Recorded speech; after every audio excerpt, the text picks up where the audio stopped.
showbiz to, no? Pero kahapon, talagang encompassing entertainment ang SONA. Dahil nandun po tayo kahit walang red carpet o red carpet free at sinimplihan na, meron pa rin ilang personalities na agaw eksena.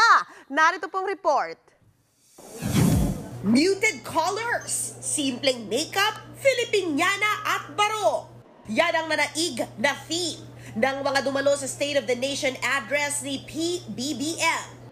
Kung dati, over the top at syempre pabonggahan ang finiflex ng mga dumalo sa SONA, ngayon kabaliktaran na po. Nakakapanibago, di ba? Walang red carpet, hindi kagaya ng mga nakaraang taon. At syempre pasimplihan ang flex ng mga guests ng State of the Nation ni Pangulong Bongbong Marcos. Agaw eksena sina OWA Ambassador Pia Wurtzbach in her white Filipiniana with rose details. At Heart Evangelista in her recent signature no foundation look, minimalist accessories, and simpleng Michael Leyva white terno. No show naman si Manang Aimee, pero ang bunsong kapatid ng Pangulo na si Amy, suot ang Cagayanon terno at hair accessory na nire-represent ang Luzon, Visayas at Mindanao.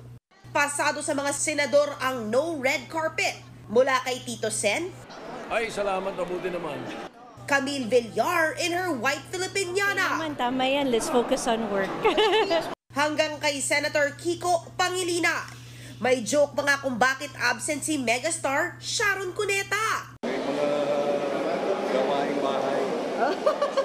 Si Senator Risa Ontiveros, simpleng muted cream barot saya ang suot. Color of choice din ni DOT Secretary Cristina Frasco ang puti. Aming ligaya na pag may mga api ang mamatay ng dahil sa'yo.